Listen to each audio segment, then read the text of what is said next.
back on. Hopefully it doesn't die again. This week is our last technical talk of the semester, and tonight we have Kwan, undergraduate student, here to talk about his adventures in game hacking. I'll let him do all the disclaimers and everything. Pretty much he's built a novel cheat engine for Valorant that works on the current version, and it uses the touch of machine learning, so it's pretty cool. But I won't talk anymore. We'll let Kwan do all the talking.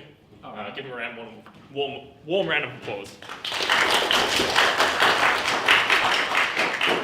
Alright, hey guys, my name is Kwan Lee.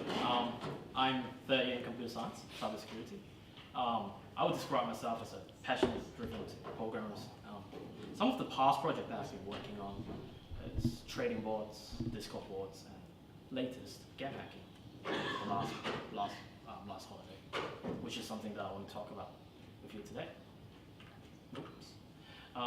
The purpose of this talk, I want to give you guys understanding what game hacking is, and a taste of reverse engineering.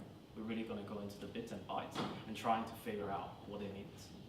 And we will be coding, live coding, a hack that manipulates game and process with window API.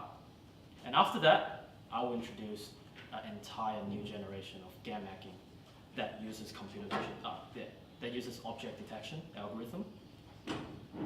And after that, I will tell you, we'll discuss what is the advantage of this new technology comparing to traditional hacking. So let's get started. So, does anyone know what game hacking is, or have you encountered cheaters in your? Yep. Yeah, plenty of times though. I'm surprised nobody else has raised their hand. So surely you play video games in your spare time. I mean, now we play CS:GO. That's right. That's right. Well, it's actually, you might be more surprised because it's actually more the case of like playing Splatoon 1 on the Wii U. That is basically because Nintendo's basically given up on the Wii U as a platform as a whole. It's rife with cheaters these days. Yep. And they have free range because I think they know they won't get banned because, as I said, Nintendo doesn't really care about their license on the Wii U anymore. That's right. Yeah. CS:GO is a really. Seems really stupid ones that just paint the entire map from the right at the get-go. It's like. Yep. CS:GO is an example because they don't really do anything about cheaters. So, typical type of game hacking will be you will be able to see other players through the wall, and by manipulating some process memory, you could have no recoil. Some games you can have fly hacks, or you can do health duplication. Yep. And so let's start talking about traditional hacking, which is memory reading and writing. So before we get started in game hacking, I want to show you some fundamental knowledge of how memory works. So we can think of our computer as a grid of bytes, and every byte. Every grid have a address that is their identity, and every time you start running a new program, your computer will allocate some space for that program, and the variable you defined in the program will be allocated within the area. So let's take a look. Now let's take a look at this example, this small little game that I made. So this is just really basic code. We're pretty much just defining health is 100, and then we're going to print out the health value and where it is. So let's take a look at it.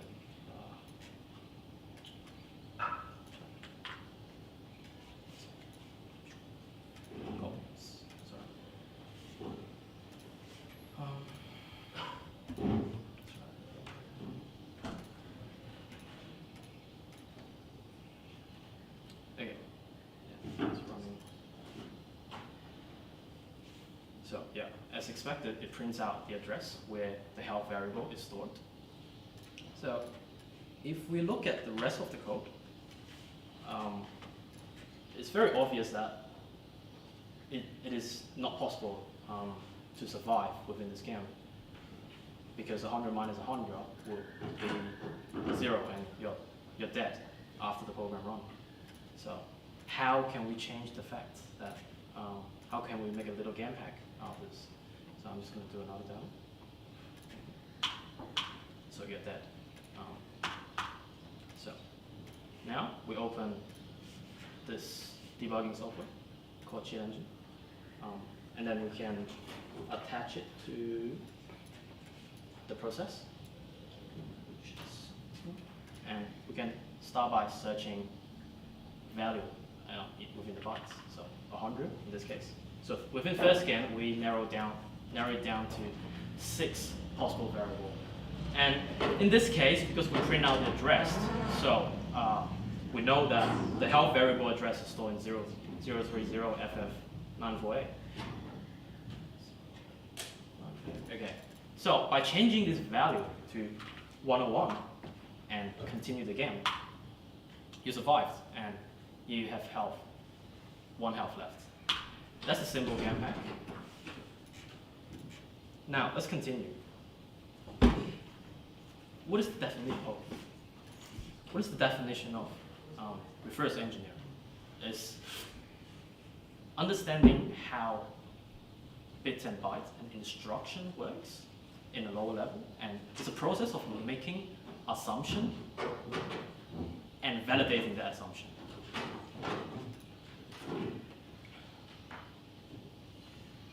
Now, this might be how some game structure looks like, where there is a game class, and game class contain a list of all the current player on the server, and within the player object, there should be health, there should be their names, there should be their locations, X, Y, Z. It's like in a 3D world. So offset. I want to talk about what offset is. Offset is the relative, right, how it is relative. So let's take an example of health. Health is, I guess, before we compile is 2, the offset compared to the player. But now let's take a closer look. I want to show you how easy it is to reverse some computer games.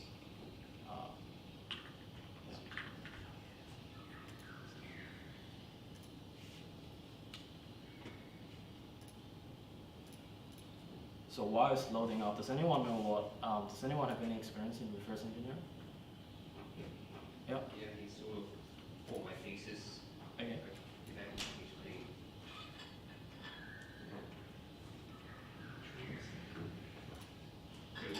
Have you tried to reverse any game structure? No, it was just more like general programs. So basically, well, I was actually trying to get the system call traces of processes and record them and basically check them against like a an in progress /buffer overshows. Okay. Basically proving that. So when you try to reverse engineer, when you try to reverse a game, you probably should disable the anti-cheat so you don't get banned. Because what you will do is attach a debugger into the game. So make sure you have that one on. So let's go into a match with some bots. This is offline.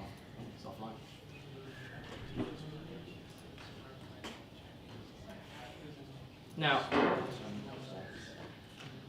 same as the other minigame that we created, we just attach the debugger to the game process. And we're just waiting for it to load.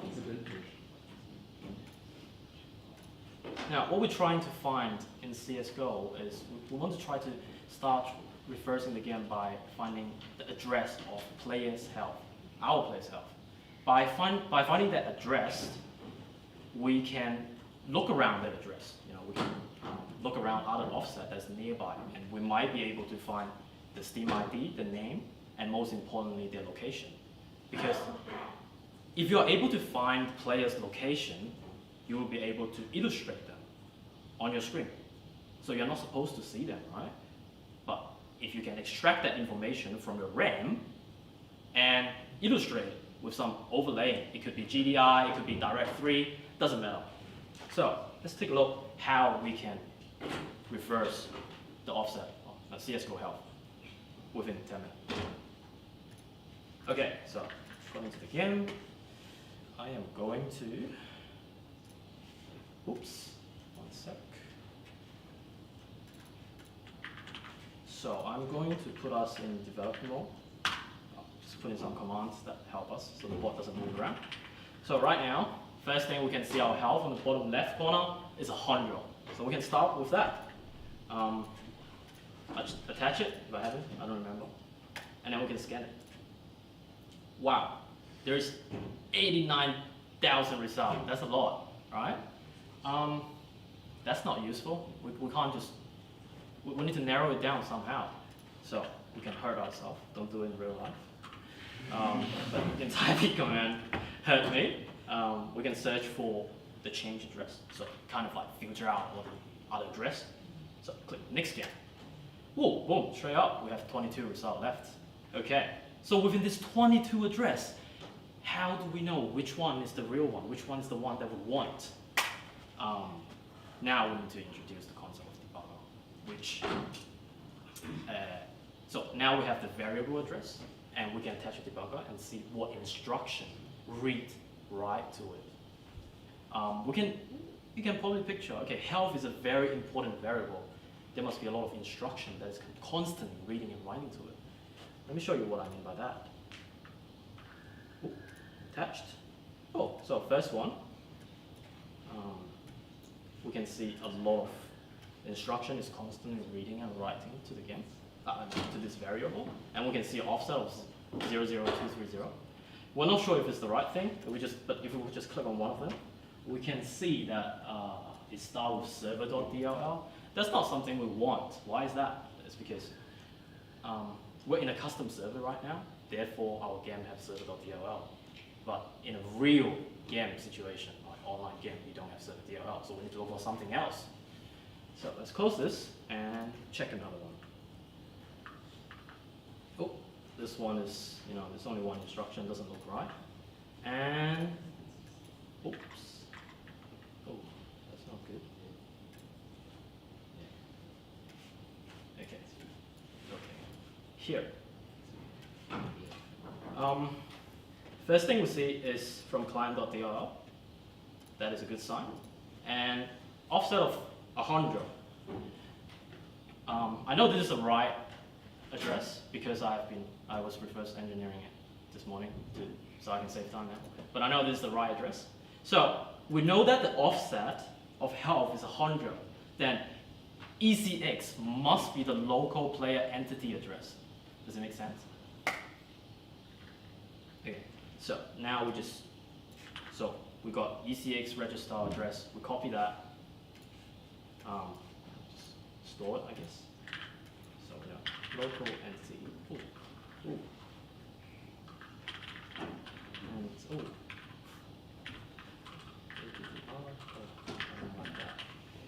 Okay, so what can we do with this address? Well, we can look around with another software called reclass.com. So we just put in the address. Actually, we need to attach it to CSGO as well. And let's give it a 4,000 bytes. That should be enough. Oh. So this should be the start of our local entity. Everything inside should contain all the information about players. So movement, location. Let's try to find something. Easy thing would be, location or position, because you could probably imagine in a 3D world is X, Y, and Z, right? So let's just walk around and see if anything changes. Put it here. Okay. Straight up, we can see, I think it's this 3 line, 1, 2, 3. If we jump, Z is moving, and if we move in other direction, X and Y is moving. So that's a really good sign. This is, the factor of movement. So we can change the type. Factor 3, and we can straight up name it to movement factor 3. And I can, so let's just go down. Okay, so this values, I think it's this 3. Yeah, this 3.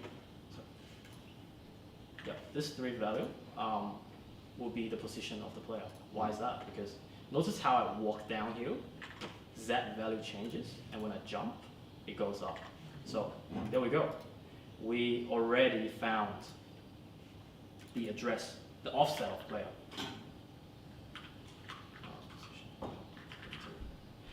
So, as we explained earlier, why the vector, why the offset of position is so important is because if you dig deep enough, probably like 30 minutes, you will be able to find the list that store all the players.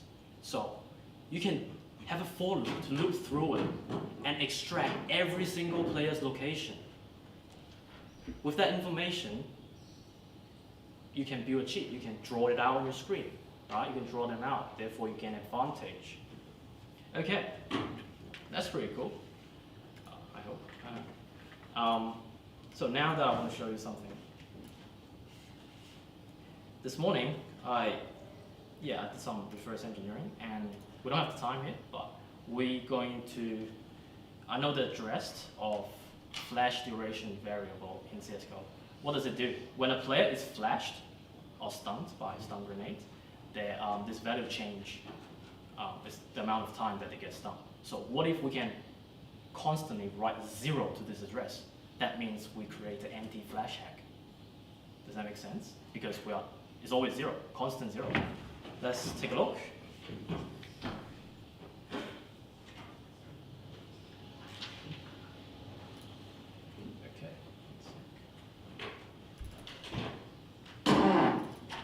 Okay, so this is our local entity address, player class. If we know the flash duration offset, which I do, we just need to do this one plus the offset. The offset currently is 0x0470. Oops. Yep, that's right. And we can put in flash duration. Okay, now we can try out if it works. So we buy a flashbang. Now, just monitor this value when I throw a flashbang on the floor. Okay, so it looks like that's the right value. So what do we need to do? Okay, in cheat engines, it's pretty great. You can just freeze it. That means they can't change the value of it. So it will be constantly staying at 0. Let's take a look what will happen this time. Boom. That's how you create a anti-flash hack within 15 minutes. Yeah, so I know, right?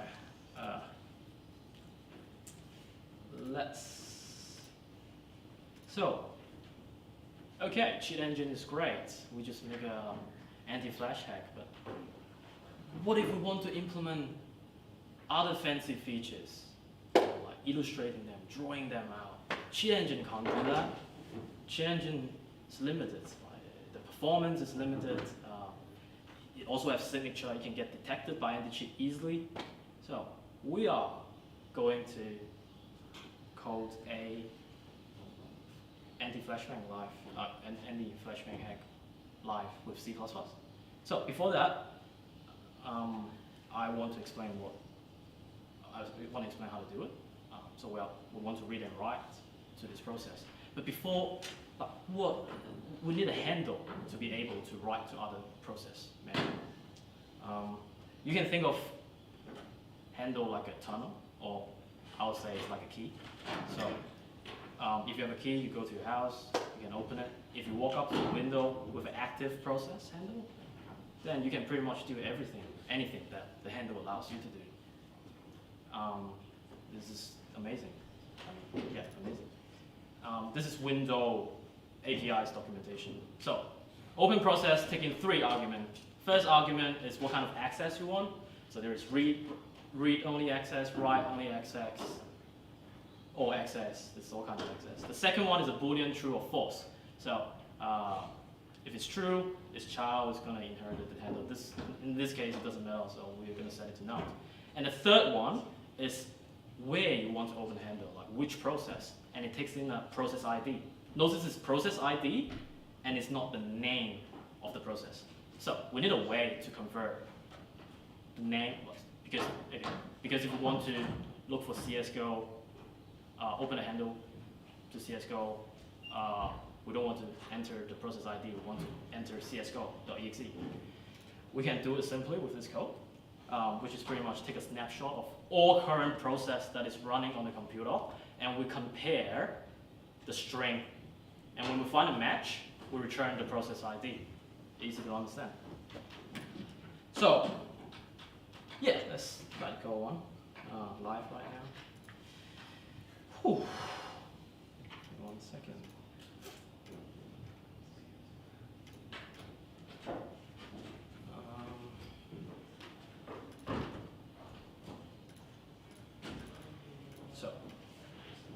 Alright, so I have a template here.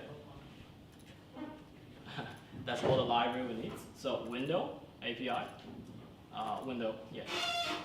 And this one can get us the snapshot. Proc.c++ basically just have the function that I showed you just now, the get process ID function. And memory class is just a simplified way to read and write process memory. So now let's start writing our hack. So first thing, what do we need? We're going to need the name of the game, right? So, equal, oh wait, sorry. No, my hands are shaking. Let's put it, Okay, so name of game is done. Next step, we want to go through the snapshot and find the process ID. Easy. So, ID is equals to what is the code? Get proc ID. Yeah, get proc ID, and it takes in the game name. Right, we're passing the game name, and boom. Okay. So now we should have a proc ID, hopefully, and we can check if proc ID. If proc ID is not. If proc ID is not found, we'll probably want to return 1 for error checking. And, okay, perfect. Let's see if it works. Let's see if we can find a proc ID. And we want to put a getC to block the terminal from terminating immediately. Yeah. Let's see. Flash, I think.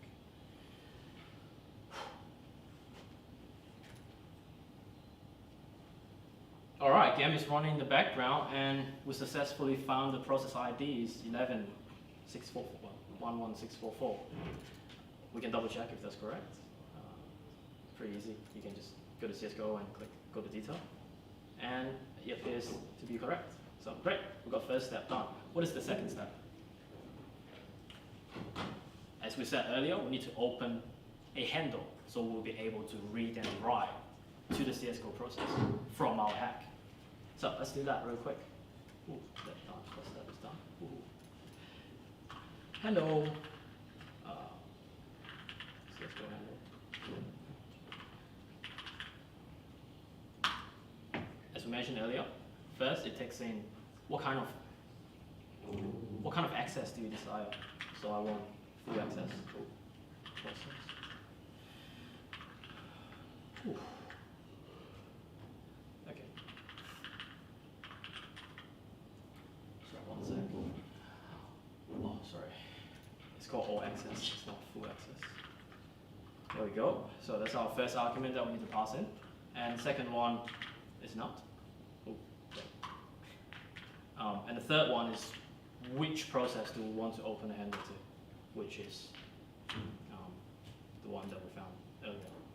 So at this time, we will be able to read and write to the memory address of CSGO. Well, let's try to implement our hack. From earlier reverse engineer, so we find out this is the flash duration. So, oops, we just copy that address, and we can, sorry. this address is unsigned pointer, so just put it in. Sorry, flash duration address equals to that. You have to put 0x in front because it's hexadecimal. So okay, now we have the address. We know where to read and write. Let's do the writing code. We want to build a while loop because we want to constantly set the value to 0. Alright, let's make a while loop. While true. That's not how you do it. While true. While true, we want to find the value of flash duration.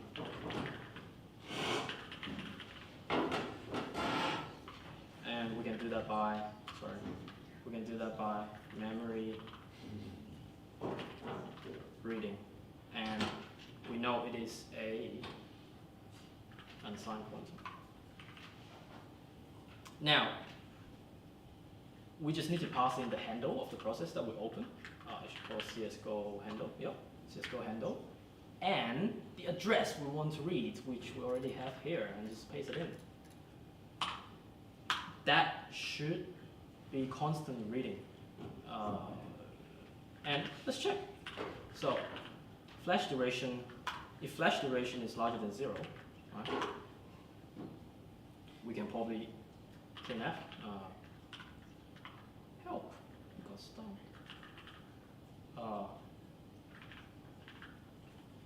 please help. Let's test it out. Yeah, let's break. Let's see if this works. Okay. Game's running. Got a flashbang. Cool. Oh wait, that's weird. That's why that's because my cheat engine is still running. Sorry about that. Do we need it? I don't think so. No. Okay, let's do it again. Okay, stunned. Please send help. Oh, hey, print out. Last time I got the flashbang. Okay, so you could probably imagine now, if we constantly writing to this address 0, then we can recreate what cheat engine has done. Let's do that.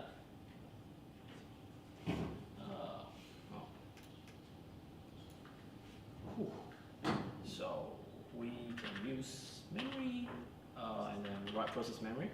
So same thing, we pass in CSGO handle, and we need to pass in the address that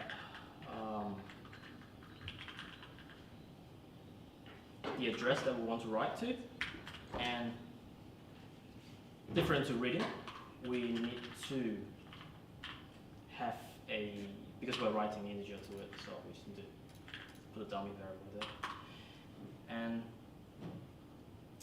that way, we should be able to create a anti-flash hack. Let's try it out. Let's see. Oh, there you go. So we successfully implement how to build an anti-flash hack within 30 minutes. And yeah, that's what I mean by live coding a anti-flash hack. So, oh yeah, demo done. Oh, that is done. Oh, okay. Yep. So that is what I call traditional hacking by you read and write process. Let me see. So to do a recap, what is the disadvantage of this thing? Like, why could the AI be better than this? It's because we are, in order to read and write process, we need to create a handle. And unlike CSGO, there's a lot of great anti-cheat out there. Unlike CSGO, that they don't care, so they allow you to attach a handle on them. But with like EAC, Vanguard, probably the best anti-cheat on the world, it's really challenging sometimes, and it's really easy to get catch. So, yeah, that's a recap. Now, let's talk about a completely new type of game hacking. Now, the hardware performance are growing exponentially, and more advanced object detection algorithm has been developed and shared publicly on GitHub for free, which makes it possible with modern graphic cards. You can make a live object detection that is usable even on a normal user computer. Well, it's not that it's not usable before, but then the frames is horrible. You probably get like 4 or 5 frames per second. And that's not usable for, it will be too slow for game hacking. So, let's go into the next slide. I want to say that human aims is extremely inconsistent, and after, it could be after a few good games. Sometimes you have a few good games and then amazing headshots, and you feel like you're the best player in the world, and you can literally imagine yourself holding the gold medal in some e-game tournament. But then the next morning you launch the game again and get absolutely destroyed by a component and roasted by a teammate. It's extremely inconsistent. So, well, as a computer science student, I wonder, okay, well, code is much more reliable than human brain. Is there any way possible? Is there any possible way that I can implement, build a software that replaces the aiming process? Okay, so step 1, let's break down what first-person shooting game is. I break it down to 4 parts, really easy. Beside the game sense, of course. So observe the screen, recognize the enemy on the screen, and you want to move your cursor on the target and fire when it's on the target. Sounds easy. Let's take a look how we can possibly do it in code. So I break it down to 3 parts. First part, you didn't eye. So object detection algorithm. We need an object detection algorithm to locate the enemy. That will be our eye. And we need to second step will be calculating the pathway to the target. You might wonder why at this point, but I'll explain it later. And the third point, the third task is emulating mouse input. So that will be our hand. Let's walk through the process. So to use, to train, we need to train a model that detects, that recognizes veteran player in game. So first step, take a bunch of screenshots of your enemy, every angle, up, down, left, right, in the dark. I take about 500 photos. Usually it's recommended for like maybe more than 2,000 photos. So after that step is done, we'll go into the next step. Super boring step. You need to label every image and draw boxes around them so the AI know exactly what it's looking for. This step is extremely time consuming and mood consuming, could be. I highly suggest you to invite a few friends to label this data set with you and perhaps some nice code. It's going to take a while. And third step, we just need to train the model. Training a model is actually easier than we thought, thanks to all this open source algorithm that's publicly available. In this case, we are using YOLO v5, object detection algorithm. So it's literally just one line of command, just train.py and then put in the image size and some few variable. You'll be able to start training. So, but then not many users have the power, have the computation power to train this model fast enough. Lucky for us, Google is giving a lot of free GPU usage time. I think it's 2-3 hours a day. It's amazingly fast. Training any game model would probably take like 10 minutes. All right, let's look into it. So this is, we can quickly test the result by feeding the model some photos that they haven't seen before, some in-game photos. And on the left-hand side, we can see after training, the accuracy goes from, it started from 0 and it goes about to like 92%. That's great. That's amazing. Well, okay, so it's amazing. Let's just put it in real game.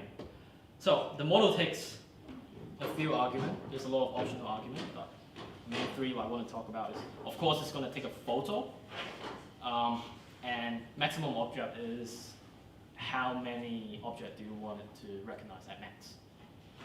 And third one is confident, which is how confident the algorithm is that object is what it's looking for. Yes.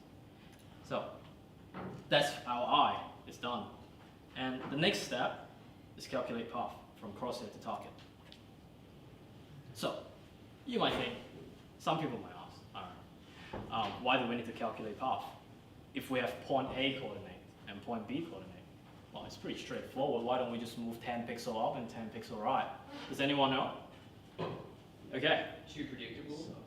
It is too predictable, yeah. And any other? Come on. It's not how the view works. You can't, like if you're playing in 3D, right? You've got your orientation, which won't correspond to just pixels. Yeah, it could be. Yeah. So the reason why we don't travel directly to the target is because, well, what if this object is like 100 pixels away? Let me show you what I mean. While we are building an AI hack for Veteran have AI hack in the server that logs every input of users. So all your mouse movement, which pixel are you in, or your cursor is aiming in this second, that second. So by directly teleporting your cursor to the target is very suspicious. Yes? I like to say, like, tweet saying like they're going to ban Smurfs as well from the game just because that AI. Oh. just to be good players. All right. Yeah. So if we look at my cursor right now, if we want to move from point A to point B, there is like a path, right? So we just need to simulate that path.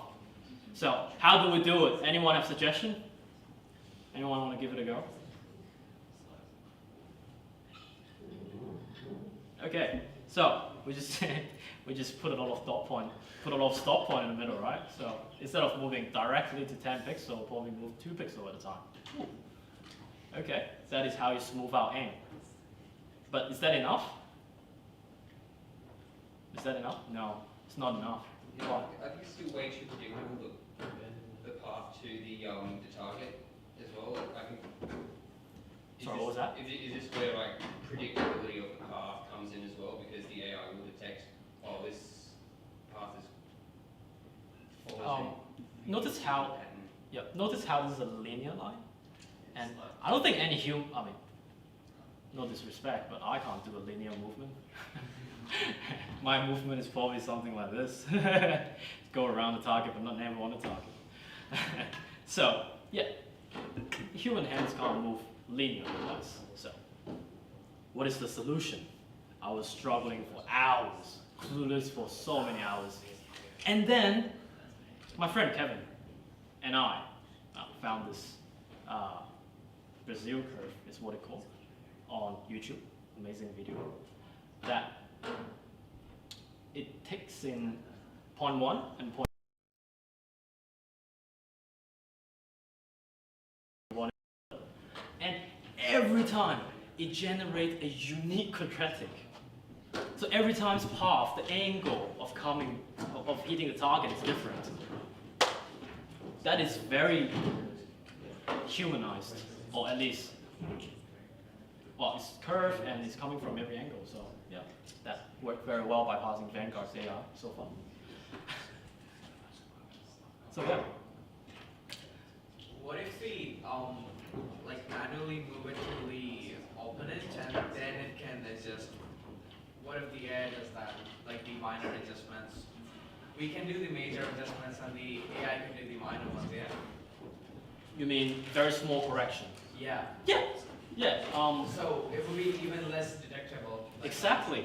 Yeah, that's a good point. That would be like an aim assistant. Yeah, because you can move it till the body and then like till the head. Yep, you can do that. That would be a little bit less powerful, but yes, because if the enemy, that's actually how I implement it. If enemy is within 20 pixels, directly teleporting to it is not sus at all. We'll see later. But yeah, that's right. So now that we've got the second part done, we've got the brain part done. How do we emulate mouse input? Could be could be using, can we use window API to just set mouse cursor? It's gonna work, but straight up, boom, bam. Why is that? Because Vanguard is amazing and they care about their games. They put listener on the window API. As soon as you use mouse event, boom, you are banned.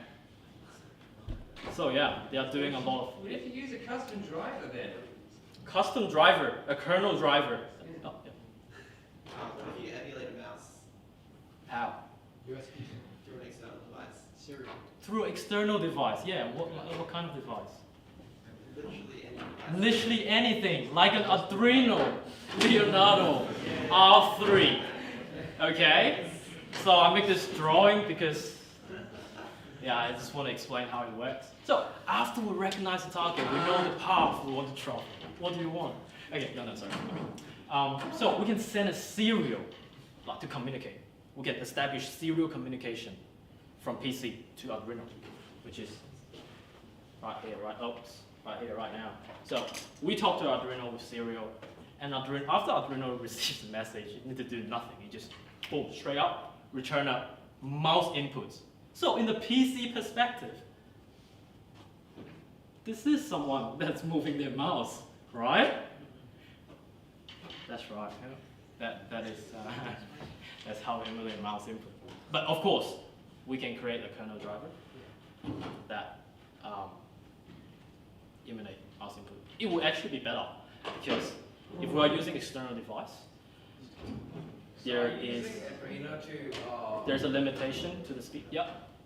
Are you using Arduino to like change the sense of the mouse? Like, sorry, what was that? so the mouses have the sensors, right? So are you giving input from the Arduino to the mouse sensor? Can you do that? Emulate mouse sensor. Like, we do it by movement, yeah. But if we could implement something else. I guess you can. Well, it's not necessary. What? So how are you using Arduino over here? Yeah, right now, we just plugged it in, and it is well, we can do some spoofing to make your computer think it is a mouse. So send it serial input, and then you come back as a mouse, like a Logitech G502, if you want. That's not my model. I use some really small brand. But yeah, that's how you stay under the radar. Not after this talk, man. Okay, how exciting. Anyone here play Valorant? Okay, that's a fair bit. Let me launch up the game and hopefully I'm not banned. Yesterday testing before the talk. Oh wait. Okay, oops, gotta turn all this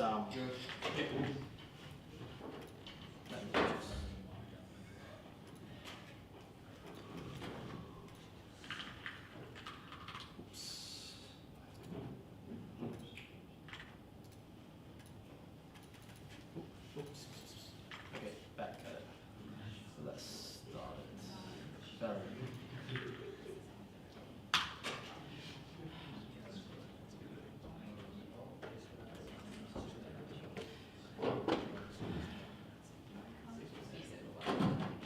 Can I get a hands up for those that play Valorant again? I need some volunteer. Okay, so not Jason, and then yeah, and then Leslie. Huh? Yeah. So.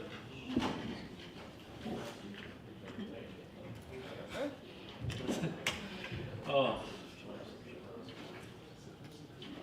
Yep. Now we can see the screen, and let's fire up our object detection. Nice name. Oh wait. What? Nice name. You call me? Oh. Oh, you're not supposed. Oh. Okay. I'm confused. Yeah, just wait for 1 second. So, just give me a second. Not banned yet. So, the names, I forgot to change it. But that is our object detection. That is what the computer, the board is looking at. It is looking at 414 pixel in the middle. Why 414? Why not smaller? Why not larger? The larger it is, the less frames you get per second, which dramatically decrease your accuracy because you want to spend as much time as possible with the enemies. But you don't want it to be too small.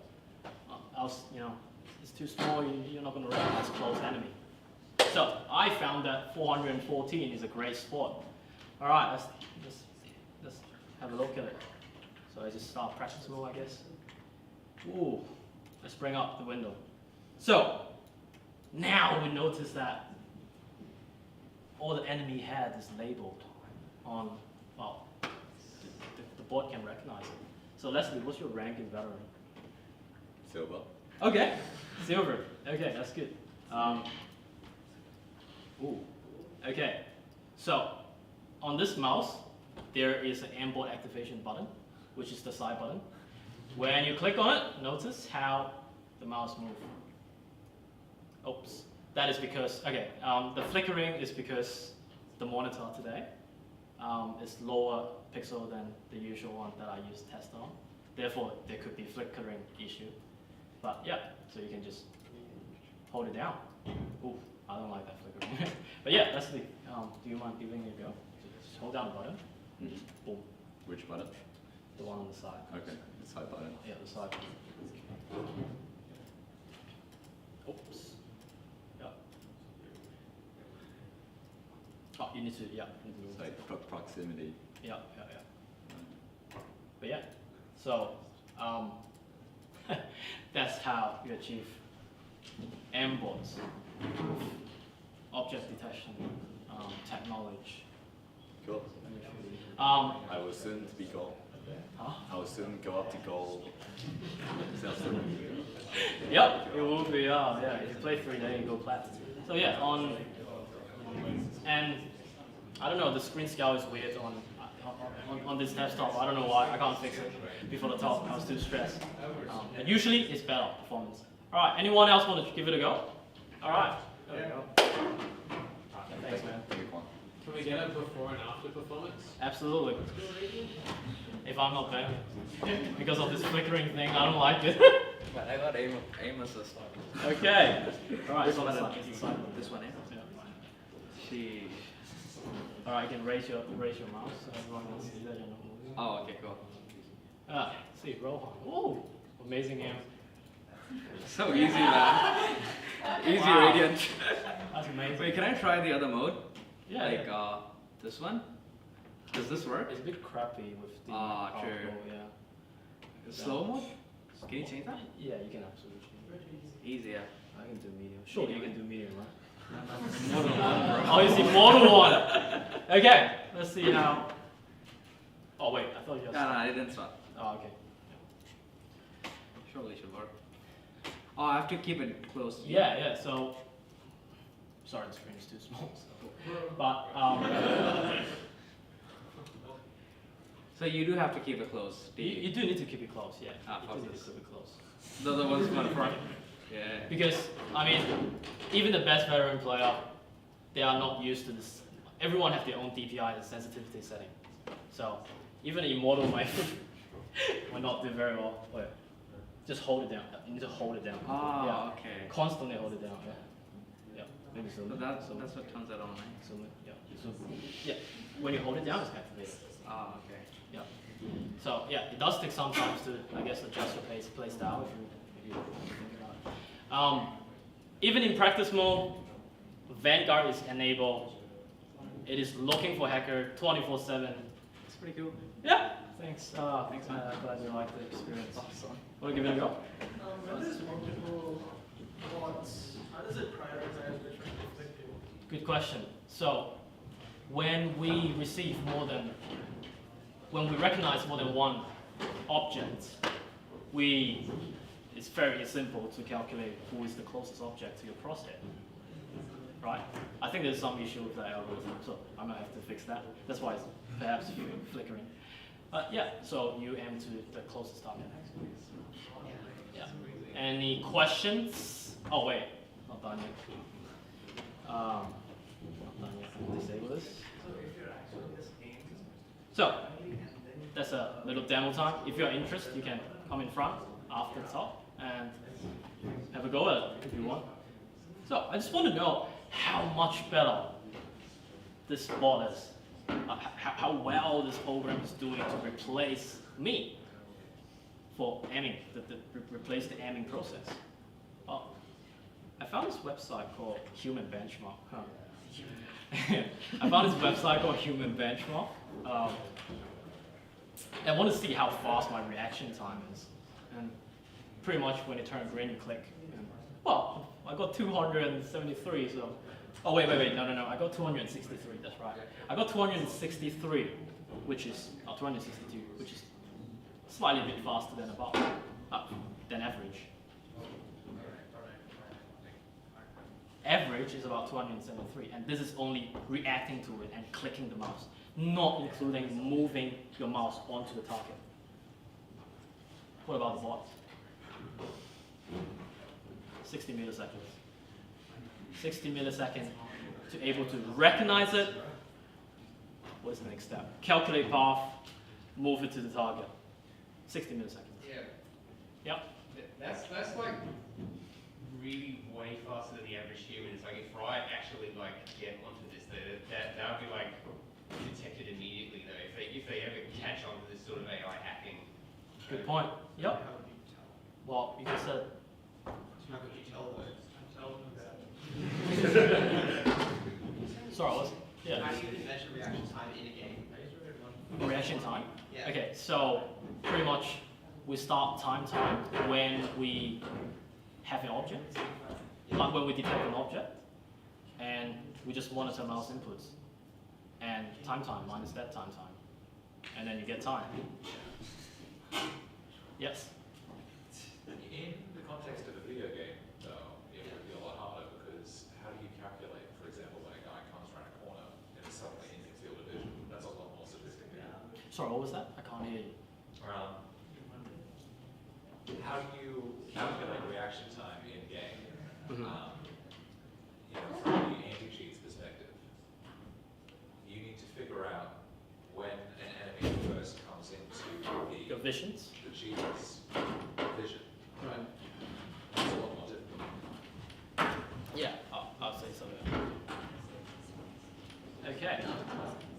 True.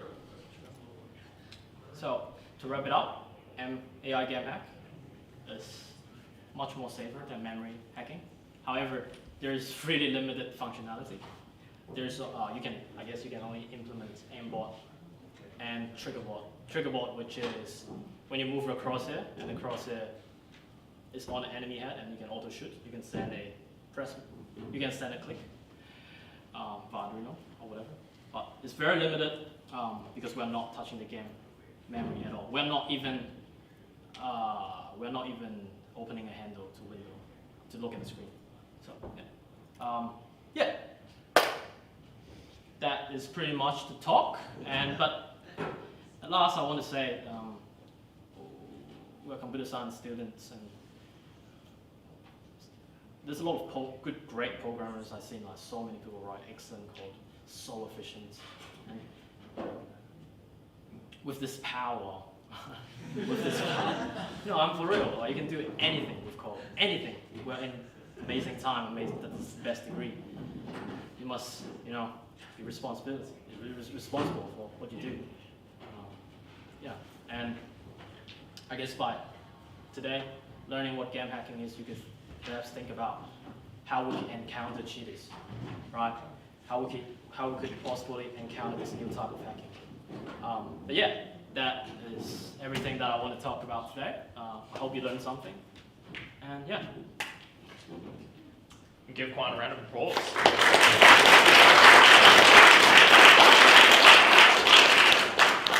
So thanks for that really engaging talk. Pretty cool content. I didn't know half that stuff. I imagine half of you didn't either. So that's pretty cool. We have a mug for you. Oh, right. There you go. Thank you. Office mug. Do you want to do demos here after, or? Yeah, if you want to go, have a go with the AI bot, you're more than welcome to go. Cool.